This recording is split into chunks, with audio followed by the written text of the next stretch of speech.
வணக்கம் நேயர்களே, மீண்டும் ஒரு காணொலி ஊடாக உங்களை அனைவரையும் சந்திக்கிறேன். உங்களுக்கு தெரியும், நேற்றைய முன்தினம் எங்களுடைய தேசத்திலே அந்நிய நாட்டைச் சேர்ந்த, குறிப்பாக மியான்மர் நாட்டைச் சேர்ந்த அகதிகள் தஞ்சம் கோரி எங்களுடைய தேசத்துக்கு வந்திருக்கிறார்கள். குறிப்பாக 115 அகதிகள் எங்களுடைய நாட்டுக்கு வந்திருக்கிறார்கள். அதிலும் அவர்கள் மிக மோசமாக பாதிக்கப்பட்டவர்களாக, உணவுகள் அற்றவர்களாக, மருத்துவ வசதி அற்றவர்களாகத்தான் அவர்கள் கடலிலே கொந்தளித்த சம்பவங்களை கூட அறியக்கூடியதாக, காணக்கூடியதாக இருக்கிறது.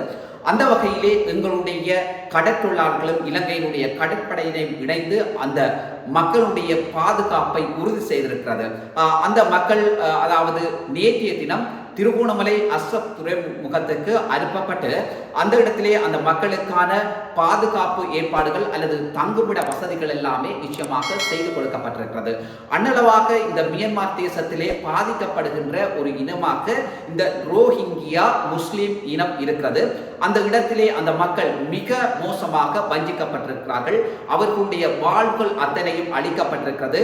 வாழ வழியற்றவர்களாக, அவர்கள் இருப்பதற்கு இடமற்றவர்களாக, எங்களோ உயிருக்கு என்ன நடக்குமோ என்கின்ற ஐயத்தின் காரணமாக அவர்கள் தங்களுடைய உயிர்களை காப்பாற்ற வேண்டும் என்கின்ற அந்த நோக்கத்தில் தான் எங்களுடைய தேசத்திற்கு கடல் வழியாக வந்திருக்கிறார்கள். குறிப்பாக 3 படகுகளிலே வந்தவர்கள் ஒரு படகிலே வந்த சம்பவத்தை கூட நீங்கள் எல்லோருமே அறியக்கூடியதாக அல்லது பார்க்கக்கூடியதாக இருக்கிறது. அந்த வகையிலே அவர்கள் வருகின்ற வேளையிலே 5 பேர் மரணித்ததாக கூட அந்த விஷயத்தை நாங்கள் அறியக்கூடியதாக, அது ஒரு சோகமான சம்பவமாக இருந்திருக்கிறது. அவர்கள் உணவுக்கு போராடிய அந்த காலத்தையும் நேரத்தையும் நினைக்கின்ற போது எங்களுடைய மனம் மீண்டும் கவலையும் வேதனையும் கொள்ளுகிறது நிச்சயமாக இருக்கிறது. ஏன்னு சொன்னால் அந்த வலியை சுமந்த இனமாக எங்களுடைய இனம் இருக்கிறது.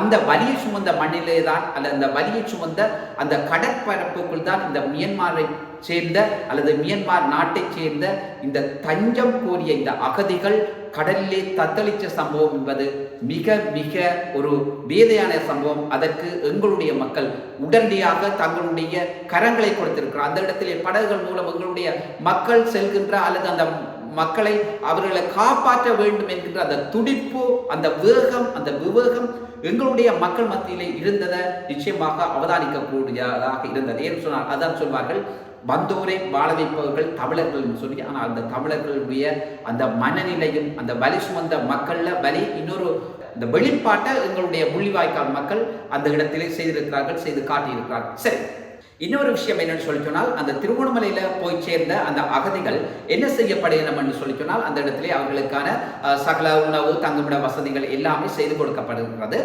அடுத்த விஷயம் என்னன்னு சொல்லி சொன்னால், அதாவது அவர்கள் நிச்சயமாக அவர்களுடைய பாதுகாப்பு கருதி அவர்கள் தொடர்ச்சியாக அல்லது குறிப்பிட்ட நாட்களாவது நிம்மதியாக இருக்க வேண்டும் என்பதற்காக மிரிகானைக்கு அல்லது அங்கு இருக்கிற முகாமுக்கு அவர்கள் அனுப்பி வைக்கப்பட இருப்பதாக கூட தகவல்கள் வெளியாகி இருக்கிறது. அதன் அடிப்படையிலே அவர்கள் மிரிகானை முகாமுக்கு போவதற்கான அல்லது அந்த இடத்துக்கு செல்வதற்கான சகல விதமான ஏற்பாடுகளும் நடைபெற்றுக் கொண்டிருக்கிறது. நாங்கள் இந்த காணொளி தயாரிக்கின்ற இந்த நிமிஷம் வரைக்கும் இந்த விதமான அதாவது ஏற்பாடுகள் அவர்கள் புறப்பட்ட சம்பவம் இதுவரைக்கும் இடம்பெறல. இருந்தாலும் கூடவே அவர்களுக்குரிய சகல ஏற்பாடுகளும் செய்யப்பட்டிருக்கிறது. ஆனால் இந்த பாதிக்கப்பட்ட மக்களுக்கு எங்களுடைய தேசம் அல்லது இந்த ஆட்சியாளர்கள் சரியான முறையிலே புகலிடம் வழங்க வேண்டிய பொறுப்பு இந்த நாட்டுக்கும் இந்த தேசத்துக்கும் இருக்கிறது. ஏன்னு சொல்லி சொன்னால், ஒரு ஜனநாயக நாடு என்கின்ற வகையில் தான் அந்த மக்கள் தமக்கான பாதுகாப்பு கருதி வந்திருக்கிறார்கள்.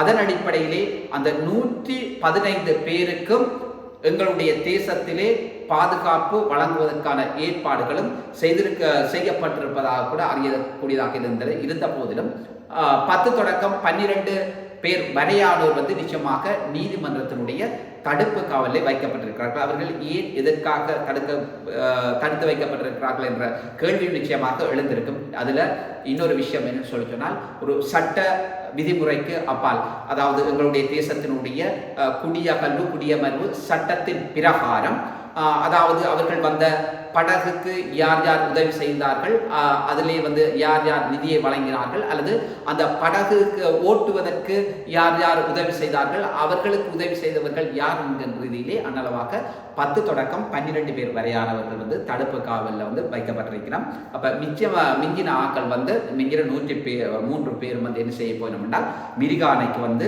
அனுப்பப்பட இருக்கிறார்கள். நிச்சயமாக இவர்களுக்கான பாதுகாப்பு உறுதிப்படுத்தப்பட வேண்டும். அதே இடத்திலே இவர்களுக்கான சரியான வசதி வாய்ப்புகளை ஏற்படுத்தி கொடுக்க வேண்டிய பொறுப்பு ஐக்கிய நாடுகள் சபைக்கு இருக்கிறது. இருந்த போதிலும் எங்களுடைய தேசமும் ஒரு வறுமை கோட்டின் கீழ் வாழ்கின்ற தேசம்தான். எங்களுடைய தேசத்திலும் ஏராளமான பிரச்சனைகள் இருக்கிறது. அதே இடத்திலே தஞ்சம் கோரி வந்த அந்த உறவுகளினுடைய பாதுகாப்பை சரியான முறையிலே அவர்களுக்கு பாதுகாப்பு கொடுத்து அரவணைக்க வேண்டிய பொறுப்பும் எங்களுடைய தேசத்துக்கும் இருக்கிறது. எங்களுடைய இலங்கையில் வாழ்கின்ற எல்லா மக்களுக்கும் அந்த உரிமையும் கடமையும் இருக்கிறது. ஏன்னு சொன்னால் அந்த வலியை சுமந்த மக்களாக எங்களுடைய தேசத்திலே 30 வருட கால அந்த போரினுடைய வலியை, வேதனைகளை, அந்த துயரங்களை அனுபவித்தவர்களாக இந்த தேசத்தில் வாழ்கின்ற அத்துணை மக்களும் இருக்கிறார். குறிப்பாக தமிழ் மக்கள் தான் இன்னும் அந்த சுமைகளை சுமந்தவர்களாக, வேதனையின் உச்சக்கட்டத்தை அனுபவித்தவர்களாக இருக்கிறார்கள். ஏனென்றால் பல அழிவுகளையும் பல துயரங்களையும் சந்தித்த இனமாக எங்களுடைய இனம் இருக்கிறது. இருந்த போதிலும் அந்த மியான்மர் நாட்டு மக்கள் தொடர்ச்சியாக இங்கே இருக்க போயினுமா அல்லது தங்களுடைய சொந்த நாட்டுக்கு அவர்கள் அனுப்பப்பட இருக்கிறார்களா என்கின்ற விஷயம் எல்லாம் இன்றைக்கு பேசுபவர்களாக மாறியிருக்கிறது. அது தொடர்பான சரியான முடிவுகளை எடுக்க வேண்டிய அந்த பொறுப்பு அரசாங்கத்துக்கு தான் இருக்கிறது. நல்லது சொந்தங்களே, மீண்டும் ஒரு காணொலியில் உண்டாக உங்கள் அனைவரையும் சந்திக்கின்றேன். நன்றி, வணக்கம்.